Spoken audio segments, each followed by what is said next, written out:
মকৰ ৰাশিৰ জাতক জাতিকাসকল, সফলতাৰ অৰ্থ হৈছে উৎসাহ হেৰুৱাই নেপেলোৱাকৈ ধাৰাবাহিকভাৱে বিফলতাৰ সৈতে যুঁজি থকা।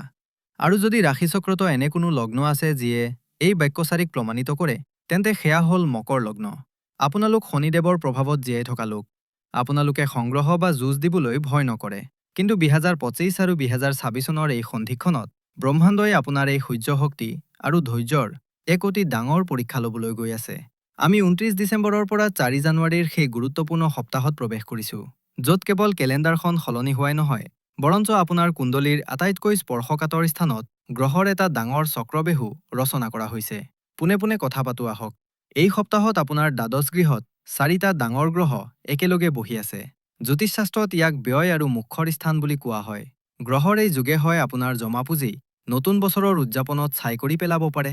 নতুবা যদি আপুনি সঠিক কৌশল অৱলম্বন কৰে, তেন্তে ই আপোনাক কোনো ডাঙৰ বিদেশী সুযোগ বা আধ্যাত্মিক শান্তিৰ ফালে লৈ যাব পাৰে। তেতিয়াহ'লে প্ৰশ্নটো হ'ল, এই সপ্তাহত কাৰ বিজয় হ'ব? এই অস্থিৰতাৰ নে আনন্দৰ? ইয়াৰ উত্তৰ আপোনাৰ কৰ্মক্ষেত্ৰ আৰু আৰ্থিক সিদ্ধান্তত লুকাই আছে। তেন্তে আহক এতিয়া অতি গভীৰভাৱে কথা পাতো আপোনাৰ জীৱিকা আৰু ধনৰ বিষয়ে। কাৰণ দ্বাদশ গৃহৰ পোনে পোনে সম্বন্ধ আপোনাৰ ধনভঁৰালৰ লগত আছে।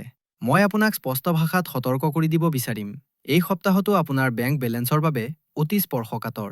চাওক, শুক্ৰ হৈছে ধন আৰু বিলাসিতাৰ কাৰক, আৰু তেওঁ ব্যয়ৰ স্থানত বহি আছে। মংগল শক্তিৰ কাৰক, তেওঁ ব্যয়ৰ স্থানত আছে। আপুনি নিবিচাৰিলেও নভবাকৈয়ে বজাৰ সমাৰ কৰিব। আপুনি বজাৰলৈ যাব এটা বস্তু আনিবলৈ আৰু 4টা বস্তুলৈ উভতিব। আৰু যিহেতু ৰাহু আপোনাৰ দ্বিতীয় গৃহ অৰ্থাৎ ধনৰ স্থানত বহি আছে, তেন্তে আপোনাৰ এনে লাগিব যে আৰে টকাটো বহুত আছে, খৰচ কৰি দিওঁ। কিন্তু ৰাহুৱে ভ্ৰম সৃষ্টি কৰে।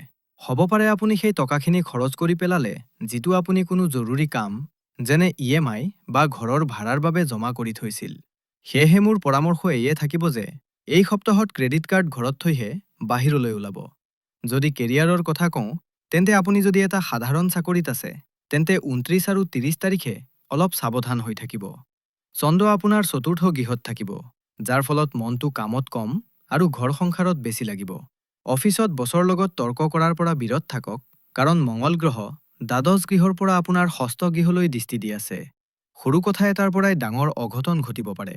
কিন্তু যদি আপুনি কোনো মাল্টিনেশ্যনেল কোম্পানীত কাম কৰে বা আপোনাৰ কাম বিদেশীৰ লগত জড়িত, যেনে IT চেক্টৰ, এক্সপৰ্ট হাউচ বা এম্বেচি, তেন্তে এই সপ্তাহটো আপোনাৰ বাবে কোনো জেকপটতকৈ কম নহয়। দ্বাদশ গৃহৰ এই গ্ৰহ সমাৱেশটোৱে আপোনাক বিদেশৰ পৰা অতি ডাঙৰ লাভ দিব পাৰে।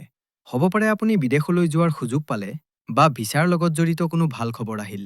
ব্যৱসায়ীসকলৰ বাবে বিশেষকৈ 31 ডিচেম্বৰ আৰু 1 জানুৱাৰীৰ দিনটো গেম চেঞ্জাৰ হিচাপে পৰিগণিত হ'ব। যেতিয়া চন্দ্ৰই উচ্চ হৈ পঞ্চম গৃহত বহিব, তেতিয়া আপোনাৰ ৰিস্ক বা ঝুঁকি লোৱাৰ ক্ষমতা অতি ভাল হ'ব। যদি আপুনি শ্বেয়াৰ মাৰ্কেটত কিবা শিকিব বিচাৰে, তেন্তে 23-24 তাৰিখৰ দৰে এই সময়ো ভাল। ক্ৰিয়েটিভ ফিল্ডৰ লোকসকলৰ বাবে, যেনে ফেশ্বন ডিজাইনাৰ, স্থপতিবিদ বা ইভেণ্ট প্লেনাৰ, এই সপ্তাহটোৱে বহুতো নতুন অৰ্ডাৰ আনিব পাৰে। কাৰণ মানুহে নিউ ইয়াৰ বা নতুন বছৰত খৰচ কৰিবলৈ সাজু হৈ আছে, আৰু শুক্ৰ-বুধৰ যুতিয়ে আপোনাক নতুন আইডিয়া দিব। এতিয়া মই এটা অতি বিশেষ শ্ৰেণীৰ কথা ক'ব বিচাৰো, যিসকল আমাৰ ঘৰৰ মূল ভেটি, আমাৰ মাতৃ, ভগ্নী আৰু গৃহিণীসকল। প্ৰায় ৰাশিফলত আমি কেৱল চাকৰি আৰু ব্যৱসায়ৰ কথা পাতো, কিন্তু ঘৰখন চম্ভালি ৰখা কোনো ডাঙৰ কোম্পানী চলোৱাতকৈ কম নহয়। মকৰ লগ্নৰ গৃহিণীসকলৰ বাবে এই সপ্তাহৰ গ্ৰহবোৰে বহু কথাই কৈছে। চাওক, আপোনাৰ কুণ্ডলীত ঘৰ আৰু সুখৰ স্বামী মংগল, আৰু এই সপ্তাহত মংগল আপোনাৰ দ্বাদশ গৃহত বহি আছে। ইয়াৰ পোনপটীয়া অৰ্থ এয়াই যে এই সপ্তাহত আপোনাৰ ওপৰত কামৰ বোজা বহুত বেছি থাকিব। যিহেতু চতুৰ্গ্ৰহৰ সমাৱেশ দ্বাদশ গৃহত আছে, আপুনি ঘৰৰ সজ্জা, আলহীৰ আপ্যায়ন বা নতুন বছৰৰ প্ৰস্তুতিত ইমান ব্যস্ত হৈ পৰিব যে আপুনি নিজৰ বাবে সময় নাপাব।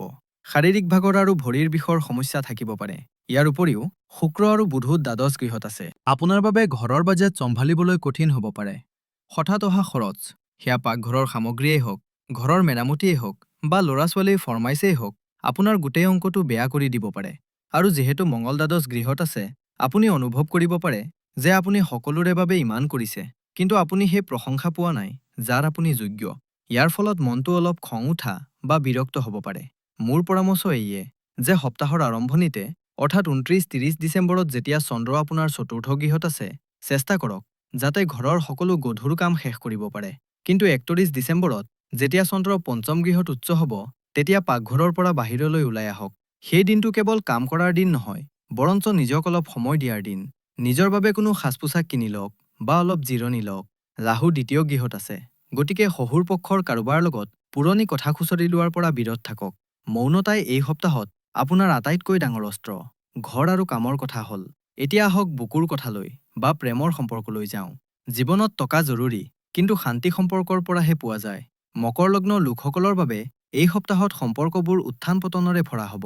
যিসকল ছিংগল বা অকলশৰীয়া, তেওঁলোকৰ বাবে ৩১ ডিচেম্বৰৰ সন্ধিয়াটো অতি যাদুকৰী হ'ব পাৰে। কল্পনা কৰক, বছৰৰ শেষৰ ৰাতি, বতাহত ঠাণ্ডা, আৰু চন্দ্ৰ আপোনাৰ প্ৰেমৰ ঘৰ অৰ্থাৎ পঞ্চম গৃহত নিজৰ আটাইতকৈ শক্তিশালী স্থিতিত আছে। যদি আপুনি কাৰোবাক পচন্দ কৰে আৰু মনৰ কথা প্ৰকাশ কৰিব বিচাৰে, তেন্তে ৩১ ডিচেম্বৰ বা ১ জানুৱাৰীত কৰক। হয় শুনাৰ সম্ভাৱনা বহুত বেছি। শুক্ৰ দ্বাদশ গৃহত থকাৰ ফলতো সম্পৰ্কত গভীৰতা আৰু ৰমাঞ্চ বৃদ্ধি পায়। কাপলছ বা দম্পতীৰ মাজত আকৰ্ষণ অতি প্ৰবল থাকিব, কিন্তু বিবাহিত লোকসকলৰ বাবে বিষয়টো অলপ স্পৰ্শকাতৰ। মঙল দ্বাদশ গৃহত আছে, যাক আমি সাময়িকভাৱে মাংগলিক দোষৰ দৰে প্ৰভাৱ বুলি গণ্য কৰোঁ। ই টোপনিৰ অভাৱ বা সৰু সুৰা কাজিয়া আনিব পাৰে। হয়তো পতি পত্নীৰ মাজত খৰচক লৈ উত্তেজনা হ'ব পাৰে। তুমি তাত ইমান টকা কিয় উৰুৱাই দিলা? এই ধৰণৰ কথাবোৰ কাজিয়াৰ কাৰণ হ'ব পাৰে। আপুনি বুজিব লাগিব যে এয়া গ্ৰহৰ প্ৰভাৱ, সেয়েহে শান্তি বৰ্তাই ৰাখক। আৰু ইয়াত মই আপোনালোকক পৰিয়ালক লৈ এটা কঠোৰ সকিয় নিদিব লাগিব। ৰাহু আপোনাৰ দ্বিতীয় গৃহত অৰ্থাৎ আপোনাৰ বচন বা কথাৰ স্থানত কুম্ভ ৰাশিত বহি আছে। কুম্ভ ৰাশি বায়ুতত্ত্ব আৰু ধোঁৱা। আপুনি ধেমালিতে বা আৱেগত আহি আপোনাৰ পৰিয়ালৰ কোনো সদস্যক এনে কিছুমান কথা ক'ব পাৰে যিবোৰ অতি তিতা হ'ব পাৰে। নিউ ইয়াৰৰ পাৰ্টিত যদি আপুনি খোৱা লোৱা বা ড্ৰিংকছৰ চখ ৰাখে, তেন্তে অতি সাৱধান হওক। ৰাহুৱে আপোনাৰ কথা বেয়া কৰিব পাৰে আৰু বছৰ পুৰণি সম্পৰ্ক এক মুহূৰ্ততে ভাঙি যাব পাৰে। শনিদেৱ তৃতীয় গৃহত আছে, সেয়েহে ভাই ভনীৰ সৈতে আপোনাৰ সম্পৰ্ক দায়িত্বপূৰ্ণ হ'ব। তেওঁলোকৰ পৰা আৱেগিক সমৰ্থনৰ আশা কম ৰাখক, কিন্তু তেওঁলোকৰ সং নিশ্চয় দিয়ক। এতিয়া কথা পাতোঁ সেই বস্তুৰ বিষয়ে যিটো আটাইতকৈ মূল্যৱান, আপোনাৰ স্বাস্থ্য। আৰু লগতে কথা পাতিম আমাৰ ভৱিষ্যত অৰ্থাৎ ছাত্ৰ-ছাত্ৰীসকলৰ বিষয়ে। মকৰ লগ্নৰ বন্ধুসকল, যেতিয়া দ্বাদশ গৃহ ইমান ভাৰী হৈ পৰে, তেতিয়া শৰীৰৰ এটা অংশ আটাইতকৈ বেছি প্ৰভাৱিত হয়, আৰু সেয়া হ'ল চকু আৰু ভৰি। সূৰ্য আৰু মঙলৰ গৰম দ্বাদশ গৃহত আছে। আপোনাক টোপনি সম্পৰ্কীয় সমস্যাই আমনি কৰিব পাৰে। আপুনি বিচনাত শুই থাকিব, কিন্তু মগজু জাগি থাকিব। ইয়াৰ উপৰিও চকুত পুৰণি বা বিষ হ'ব পাৰে। যদি আপুনি চশমা ব্যৱহাৰ কৰে, তেন্তে আপোনাৰ পাৱাৰ চেক কৰাওক। যিহেতু কেতু অষ্টম গৃহত আছে, গতিকে হঠাৎ আঘাত পোৱা বা ভৰিত মোচোকা খোৱাৰ বিপদ থাকি যায়। খটখটিৰে নামি অহাৰ সময়ত বা ড্ৰাইভ কৰাৰ সময়ত ফোন ব্যৱহাৰ নকৰিব। ষষ্ঠ গৃহত বৃহস্পতি বক্ৰী হৈ চলি আছে। যদি আপোনাৰ পেট বা হজমৰ কোনো পুৰণি সমস্যা আছিল, তেন্তে সেয়া এই সপ্তাহত পুনৰ ওলাই আহিব পাৰে। নিউ ইয়াৰৰ ভোজত অতি বেছি তেল মছলাযুক্ত খাদ্যৰ পৰা বিৰত থাকক। শিক্ষাৰ্থীসকলৰ বাবে এই সপ্তাহটো দুটা ভাগত বিভক্ত। সপ্তাহৰ আৰম্ভণি অৰ্থাৎ ২৯ আৰু ৩০ তাৰিখে বুধ দ্বাদশ গৃহলৈ গৈ আছে। পঢ়া শুনাতো মন কম লাগিব, মগজু বাৰে বাৰে বিচলিত হ'ব। আপুনি ছ'চিয়েল মিডিয়া বা বন্ধুৰ সৈতে সময় নষ্ট কৰিব পাৰে। কিন্তু ৩১ ডিচেম্বৰৰ পৰা ১ জানুৱাৰীৰ ভিতৰত যেতিয়া চন্দ্ৰ বৃষ ৰাশিলৈ আহিব, তেতিয়া এক চমৎকাৰ হ'ব। আপোনাৰ স্মৃতিশক্তি হঠাৎ বৃদ্ধি পাব। যদি আপোনাৰ পৰীক্ষা ওচৰ চাপিছে, তেন্তে ৩১ ডিচেম্বৰ আৰু ১ জানুৱাৰীত পাৰ্টি কৰাৰ পৰিৱৰ্তে যদি আপুনি ৪ ঘণ্টাও পঢ়ি লয়, তেন্তে সেয়া ১০ ঘণ্টাৰ সমান হ'ব। এই সময় গণিত আৰু বিজ্ঞানৰ দৰে কঠিন বিষয়বোৰ বুজিবলৈ সৰ্বশ্ৰেষ্ঠ। যিসকল ছাত্ৰই বিদেশলৈ গৈ পঢ়া শুনা কৰাৰ সপোন দেখিছে, তেওঁলোকৰ বাবে ২৯ তাৰিখৰ পিছৰ সময়খিনিয়ে শুভ সংবাদ আনিব পাৰে। বন্ধুসকল, সমস্যা আছে যেতিয়া সমাধানো আছে। বৈদিক জ্যোতিষে কেতিয়াও ভয় খুৱাই নিদিয়ে, ই পথ দেখুৱায়। এই সপ্তাহৰ গ্ৰহবোৰক শান্ত কৰিবলৈ আৰু ২০২৬ চনৰ দৰ্শনীয় আৰম্ভণিৰ বাবে আপুনি কিছুমান বিশেষ উপায় কৰা উচিত। প্ৰথমতে, দ্বাদশ গৃহৰ এই গধুৰ সমাৱেশটোক চম্ভালিবলৈ দান কৰাটোক নিজৰ অভ্যাসত পৰিণত কৰক। দ্বাদশ ঘৰটো হ'ল খৰচৰ ঘৰ। যদি আপুনি নিজৰ ইচ্ছাত ভাল কামত টকা খৰচ কৰে, তেন্তে ঔষধ বা লোকচানত হ'বলগীয়া অনাহক খৰচ নিজে নিজে কমি যাব। কোনো দৰিদ্ৰক কম্বল দান কৰক, কাৰণ ঠাণ্ডাৰ দিন আৰু শনি হ'ল কৰ্মৰ কাৰক। দ্বিতীয় উপায়, ৰাহু আৰু আপোনাৰ বচনৰ বাবে ৰূপৰ গিলাচত পানী খোৱা আৰম্ভ কৰক। যদি এয়া সম্ভৱ নহয়, তেন্তে নিজৰ লগত এটা ৰূপৰ কঠিন বৰ্গাকাৰ টুকুৰা ৰাখক। ই চন্দ্ৰক শক্তিশালী কৰিব আৰু ৰাহুৰ বেয়া প্ৰভাৱক শান্ত কৰিব।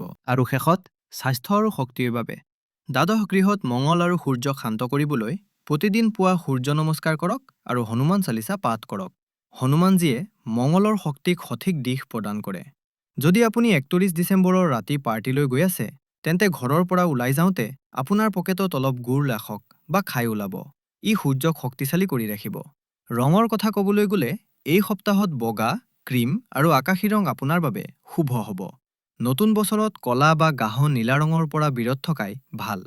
তেন্তে বন্ধুসকল, এয়া আছিল মকৰ লগ্নৰ বাবে এই বছৰৰ শেষ সপ্তাহৰ খতিয়ান। শেষত মাত্ৰ ইমানেই কম, গ্ৰহবোৰে নিজৰ গতিৰে চলি থাকিব, কিন্তু গাড়ীৰ চকা বা জীৱনৰ চাবিকাঠি আপোনাৰ হাতত আছে। দ্বাদশ গৃহই আপোনাক খৰচৰ দ্বাৰা ভয় খুৱাব পাৰে, কিন্তু সেই একেই দ্বাদশ গৃহ মুখ্য আৰু ধ্যানৰো হয়।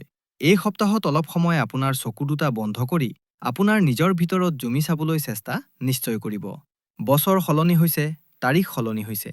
চেষ্টা কৰক যাতে আপুনিও আপোনাৰ দুৰ্বলতাবোৰক পিছলৈ ঠেলি এজন ভাল মানুহ হিচাপে নতুন বছৰত প্ৰৱেশ কৰে। মোৰ ঈশ্বৰৰ ওচৰত প্ৰাৰ্থনা যে 2026 চনটোৱে আপোনাৰ জীৱনলৈ অপাৰ সফলতা, সুস্বাস্থ্য আৰু সমৃদ্ধি কঢ়িয়াই আনক। যদি আপোনাৰ আমাৰ এই গৱেষণা আৰু এই তথ্য ভাল লাগিছে, তেন্তে ইয়াক লাইক নিশ্চয় কৰিব। আপোনাৰ বন্ধু আৰু পৰিয়ালৰ সৈতে শ্বেয়াৰ কৰক, যাতে তেওঁলোকেও সতৰ্ক হ'ব পাৰে। আৰু হয়, যদি এতিয়ালৈকে আপুনি চেনেলটো ছাবস্ক্ৰাইব কৰা নাই, তেন্তে এতিয়াই কৰি লওক, কাৰণ অহা সপ্তাহত আমি লৈ আহিম গোটেই 2026 চনৰ মহা ৰাশিফল। নিজৰ যত্ন ল'ব, আপোনাৰ মা-দেউতাৰ যত্ন ল'ব। দেখা হ'ব পৰৱৰ্তী ভিডিঅ'ত। তেতিয়ালৈকে জয় হিন্দ, জয় ভাৰত, হৰ হৰ মহাদেৱ।